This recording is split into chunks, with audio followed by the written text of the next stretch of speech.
सत्यनारायण जी की चर्चा सत्य से प्रारंभ होती है।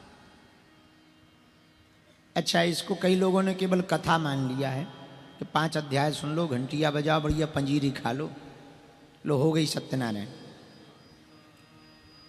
सत्यनारायण एक व्रत है। क्या है? बोलो। व्रत। व्रत का मतलब जानते हो?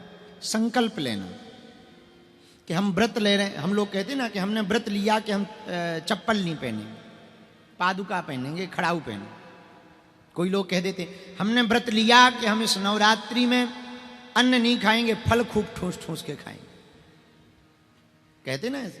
कुछ लोग कहते हैं हमने व्रत लिया है कि हम शरबत पिएंगे, तो ये व्रत है। उसी प्रकार सत्यनारायण भी एक व्रत है। बोले कौन सा व्रत है?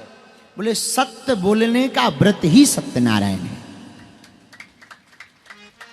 जो सत्य बोलने का नियम ले ले, सत्य कहने का नियम ले ले, सत्य बोले, सत्य पर चले, सत्य की चर्चा करे, सत्य को सुने और सत्य को ही कहे, भले ही पृथ्वी डिग जाए, सब कुछ पलट जाए, सब बर्बाद हो जाए, पर सत्य ना छोड़े, वही नारायण का वास है। अयन माने होता है जल। जल में वास करने वाले जो नारायण हैं। बोले कहाँ?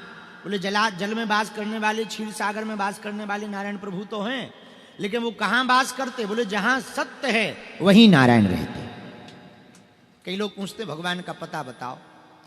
भगवान का कोई ऐसा पता थोड़ी है कि चलो भाई फलानी जगह चले जाओ, ये लोकेशन, वहीं भगवान मिलेंगे। भगवान कहाँ? बोले जहां सत्य है वहीं भगवान है। धर्म कहाँ? धर्म ना दूसर सत्य समाना। जहां सत्य है वहीं धर्म है, जहां भगवान सत्य है वहीं नारायण है, जहां सत्यता है वहीं परमात्मा का वास है, और जहां असत्यता है वहीं से परमात्मा का जाना हो जाता है। तो सत्य के व्रत को ले लेना सत्यनारायण का व्रत है। सत्य बोलना, सत्य पर चलना। सत्य के भी अनेक प्रकार होते हैं, केवल बोलना भर नहीं होता है। कई लोग केवल बोलते भर हैं, चलते नहीं। सत्य पर चलना भी होता। कहते हम सत्य बोल रहे भैया। अच्छा, सत्य बोल तो रहे पर सत्य पर चल रहे आप? बोले सत्य पर चलना क्या है? बोले जो कहो उसको कुछ भी हो जाए पूर्ण करो, ये सत्य पर चलना है। उन्हीं सत्यनारायण महाप्रभु का यह ग्रंथ है, स्कंद पुराण के अंतर्गत ही आता है। आज हम कुछ प्रश्न उठा रहे थे, तो पढ़ रहे थे, तो एक बात हमको याद आई, तो वो हम आपको सुना दें।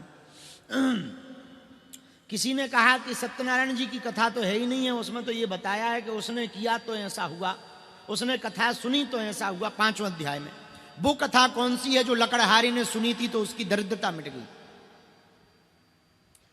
वो कलावती लीलावती की कथा आती है कि उन्होंने कथा सुनी तो ऐसा हो गया। वो साधु नाम का बानिया आता है, उसके संतान नहीं होती है, वो सत्यनारायण की कथा सुनता है तो हो जाता। तो उसने कौन सी कथा सुनी थी जिससे उसको फल मिला? इस प्रश्न का उत्तर बताओ। तो हमने बहुत खोजा, तब एक बात पाया, उस कथा का नाम ही सत्य है। उन्होंने व्रत लिया, हम सत्य बोलेंगे, हम सत्य पर चलेंगे, हम सत्य का धारण करेंगे। उन्होंने यह जब व्रत लिया, उस व्रत के प्रभाव के कारण भगवान को कृपा करनी पड़ी और उनके मनवांछित मनोरथों को भगवान को पूर्ण करना पड़ा।